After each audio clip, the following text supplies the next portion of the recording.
Bulgarian Rhythm Sydney is a traditional national dance group created to preserve and enhance the spirit of Bulgarian folklore and introduce the Bulgarian culture dances to the wider community.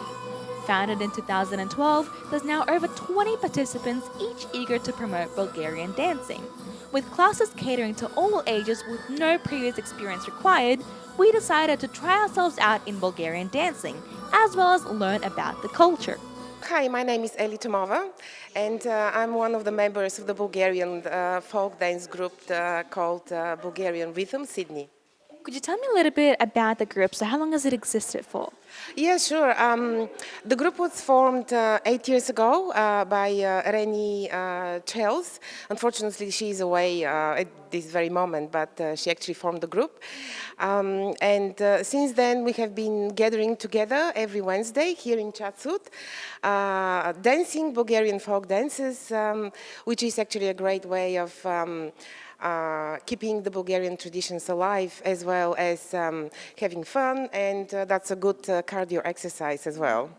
So, why did you initially join the group and what keeps you motivated to continue coming? Yeah. Look, I used to dance Bulgarian traditional dances when I was young. And by chance, actually, I met Reni in the city, Sydney, like 8 years ago. And that was exactly the moment when she was forming the group. And at that time, I just gave birth, and I really had to go out from home and do something else, and of course, lose weight. And then I started coming to the Bulgarian dances, and it is wonderful. We during all these years, we actually became friends, and we meet each other every week. We also do a lot of performances. During different festivals, events, Bulgarian events or Australian events as well. And as a matter of fact, we are going to perform next week to a Bulgarian wedding, which is really wonderful. So we have a lot of activities in our group. And we also welcome beginners. They are all welcome to join us and to learn some Bulgarian dances. They are not all easy, of course, but in time they'll catch up with us, yes. So, what if, for instance, you're not Bulgarian, you don't have a Bulgarian background? Can you still join? Of course you can. Actually, we used to have two members. One of them, she was Hungarian, and the other was New Zealander. So they both enjoyed, but unfortunately they moved interstate, so that's why they stopped coming. So that's for everyone, for everyone. What do you think is the hardest part about Bulgarian dancing? Um, we have particular regions in Bulgaria where the dances and the choras are very complicated, with a lot of jumps, a lot of complicated steps as well. Especially the quick chora, they're really very fast and really difficult to learn. But with practice, you can learn it. Yeah. I'd really like to point out that your costume is absolutely fabulous. It is stunning, isn't it? Yes, it's very beautiful. This costume is actually from Shopski region. That's central Bulgaria, near the capital of Bulgaria, Sofia. And the costume, as you can see, is predominantly black, but there are lots of blinks and gold and shining.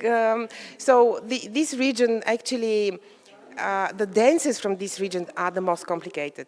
They are very difficult, extremely dynamic, very fast, with quite complicated steps, and probably we will show you a little bit later how to dance that. So the people from this region, they're called Shopi. They have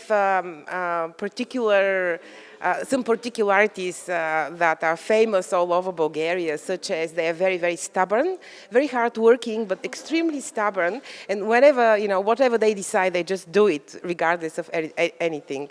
So they are really hardworking, and that's why their dances, they are very dynamic, very fast, and extremely beautiful as well. So you did mention that this particular costume is from a specific region in Bulgaria. Yeah. So does every region have a specific costume that they are associated with? Oh, yes, of course. Interestingly enough, Bulgaria is a very small country. We are probably around 100,000 square kilometers, which is actually quite small for a country.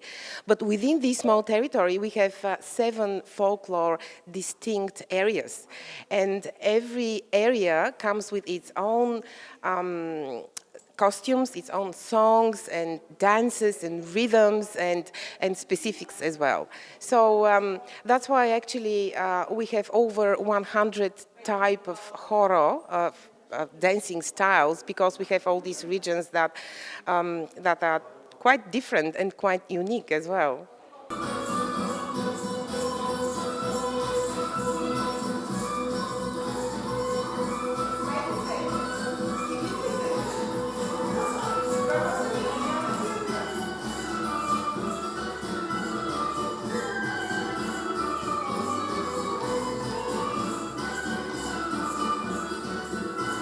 My name is Svetlana Nikova. Live in Sydney here, of course, close by, working here in Chatsworth, very convenient for me. So this is the main reason why I'm attending very regularly. How long have you been part of this dance group? Probably about 4 years, not right from the beginning, a little bit later I joined. Yeah, that's about that. So, what made you join? And you've stayed for 4 years, so what's keeping you motivated to continue attending? Um, the main reason is I love dancing. I've done a bit of other types of dancing, ballroom dancing, but mainly because I'm meeting all my friends in here, so we've got a really like a social gathering every time we are coming here. We love listening to the music, the rhythm, so it creates the atmosphere, and from there you do your workout, your exercise, your cardio. So it's actually quite enjoyable. So, before joining the dance group 4 years ago, have you previously done any traditional dancing at all? Not really the way we are doing it here. We did a bit at school, probably, and during Bulgarian gatherings, whether here or in Bulgaria, I love joining the group, but not really dancing as the way we are dancing here. And are similar groups to this traditional dance groups? Is there anything similar like that back in Bulgaria? Oh yeah, a lot of those. They've got lots of festivals in there, probably almost throughout the whole year, but mainly summertime, probably spring when all those festivals are starting, because it's mainly on an open area there, so you'll see a lot more in there. Probably a lot, more than hundreds probably, more than that. Yeah, quite a lot, and it's becoming more and more popular every year. It becomes more like a competition between the different areas there. So in the city I'm coming from, there is a village up in the mountains, so it's probably 7, 8 years now. It became a really, really very popular festival in Zherevna, so you go there dressed up with only national costumes, no mobile phones, no other Wi-Fi's or things like that. So you experience the real life a century or more before. So it's quite nice. And why do you think it is becoming more and more popular? I guess it brings people back to their traditions, to their roots, and of course you see all those colors from the costumes, so it gives you this real relaxation. You get away from the busy life.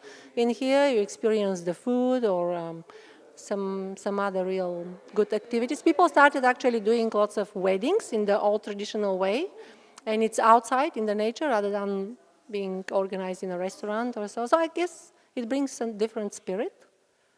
So, what is the one thing about a traditional Bulgarian wedding that makes it traditional? Like, what makes it different from the modern weddings? Well, the traditions are, well, I have to explain the traditions probably. You've got the bread tradition, then you've got the water tradition. So you've got more of this spiritual meaning to all those ceremonial things. And you've got the cover of the bride, and you've got all the exchange of probably like the modern vows that you exchange, but it's more, they call it narichani, which means I say my word, you take it the way it is, and you keep it the way it is. So, and it's out in the nature as well, so lots of flowers as well, and it brings the roots back to where we start from. I'm assuming there's quite a lot of different dances, not just the one dance. And do the dances differ?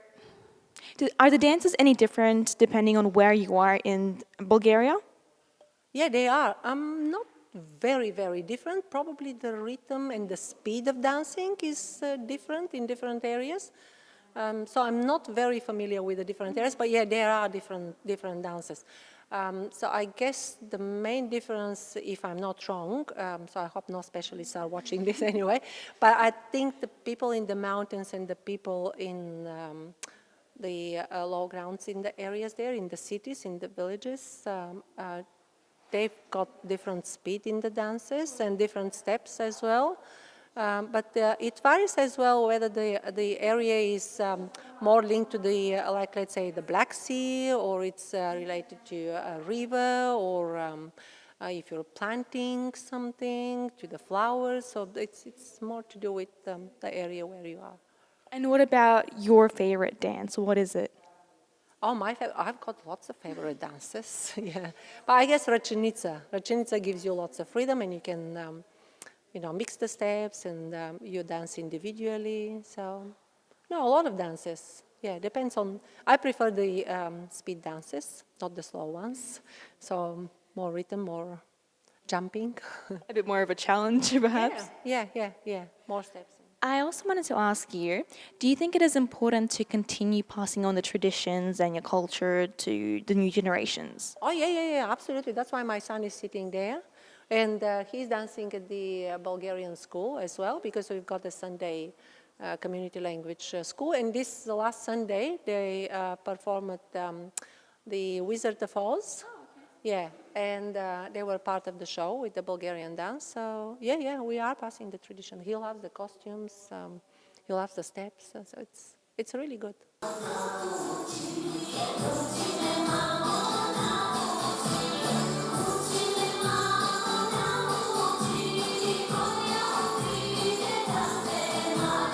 Hi, my name is Elena, and I'm from Bulgaria.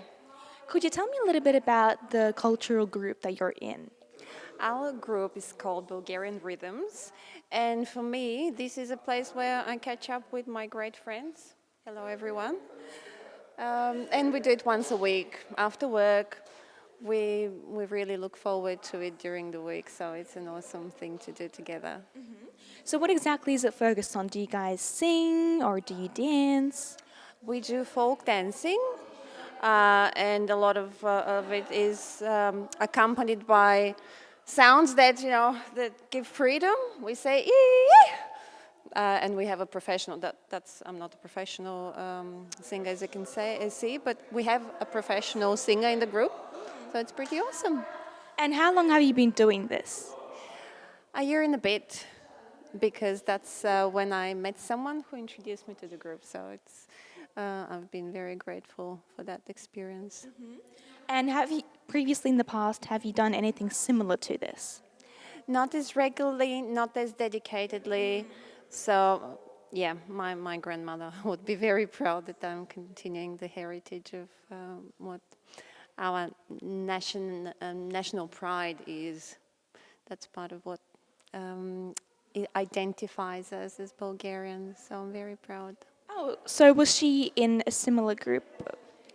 No, but whenever we would get together as a big family, like the extended family, 20 people, she would say, "Now I want you to do a dance." No, not like this, but I want you to do a dance, because by dancing the folk dances of our region, this is part of who you are, and this is how you express joy.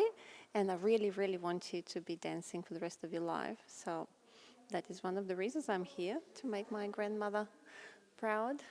That's really sweet of you. And so I'm assuming it is important for you to keep the culture alive and breathing. Yes, isn't it funny when we live in Bulgaria, we don't think about it as much? Like, you think everything you do is everyday life, but you don't appreciate your uniqueness as a nation as much. And now when we're in Australia and we realize, oh, we want to keep together as a group, we want to keep our identity, we want to be different, and spread our culture and our knowledge and our heritage, share it with other people as well. Sometimes I do bring friends here who are Australian, and they do enjoy the experience a lot. So how did they react? Is it weird for them or is it exciting? Some of the steps are very complicated. Like, you just need to be really focused. Sometimes we don't even talk to each other while we're doing the dance because otherwise you get confused.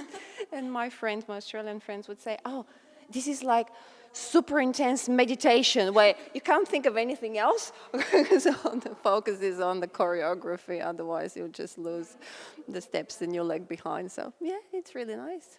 So you did say it is really important for you to spread the culture, share the love for the culture. So do you guys perform anywhere? Yes, we've been invited in the past year and a half or 2 years to different multicultural events. And we go and perform together with Russian groups or Greek groups, Macedonian people. And it's great when some of the audience recognizes the dances we do. And for some of them, it's a discovery.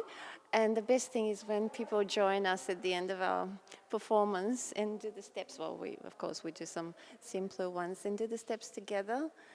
And this is where you speak the same language. Isn't it amazing? Get the language of music and dance. You don't have to. Everyone knows it essentially. And I also wanted to ask you, what is your personal favorite dance? There is a dance that is named after me, Elena's dance. So yeah, that's my top probably. But you know what? What's amazing about Bulgarian dances is there are many different steps. And each of these steps, depending on which way you land on your feet and you do massage on the feet, each of these dances has a different function, well, improves different functions of your body. Some of the dances are good for your kidneys, other dances are good for thyroid gland, and it's like an encyclopedia, and that's why we do big variety, because this is like gym for the mind and for the body, and you actually do a lot of cleansing in the meantime, and that's yet another hidden benefit.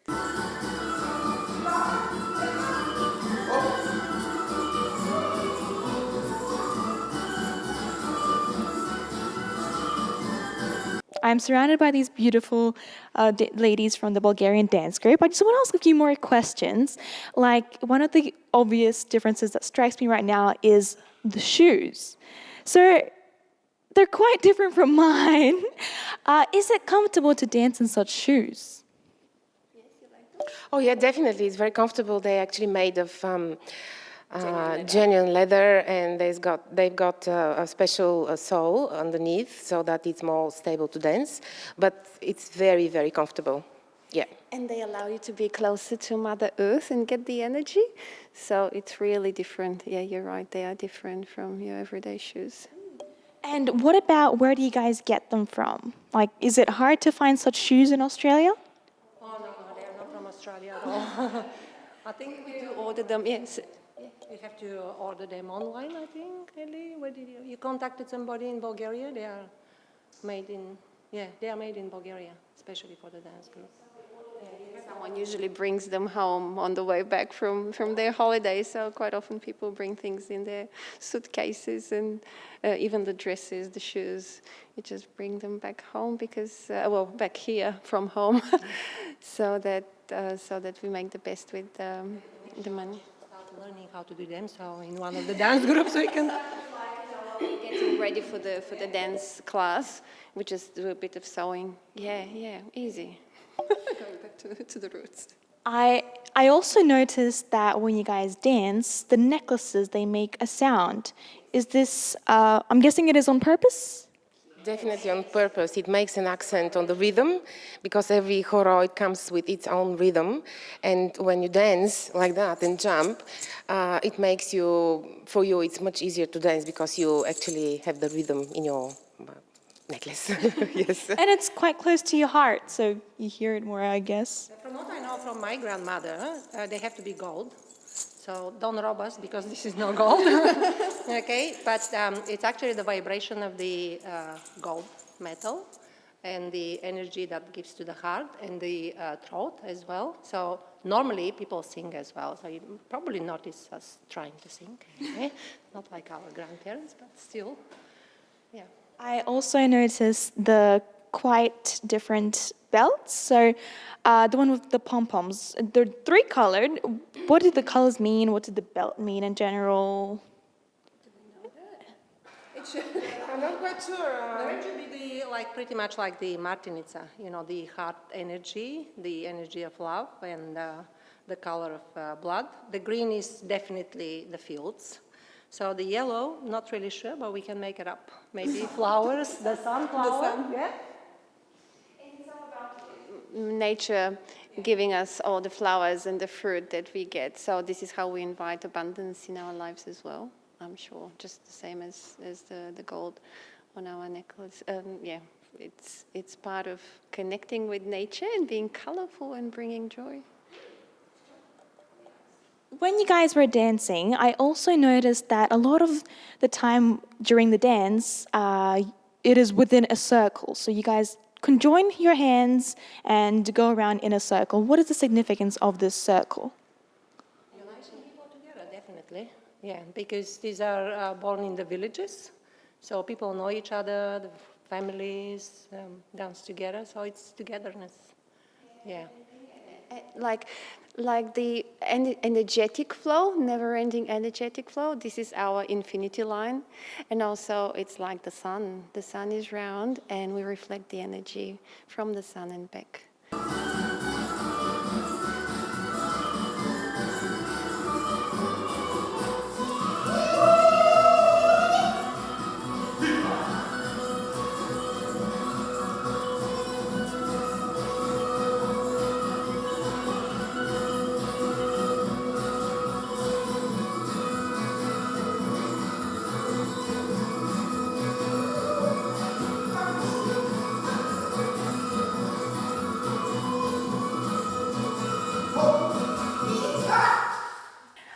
From what I've noticed, Bulgarian dancing is a lot about footwork, and I guess I'll try to do some of it.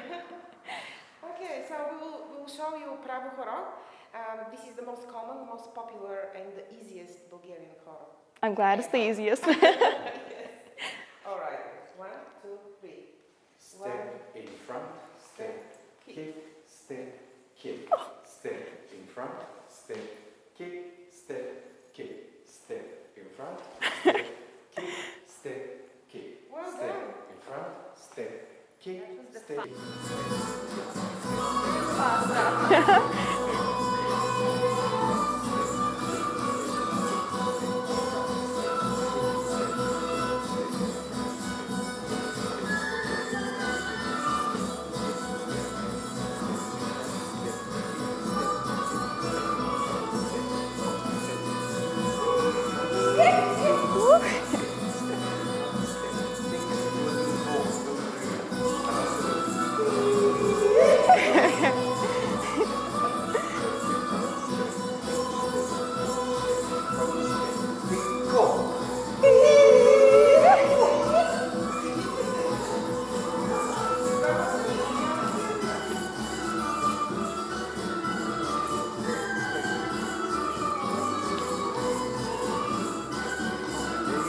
Thank you. Thank you.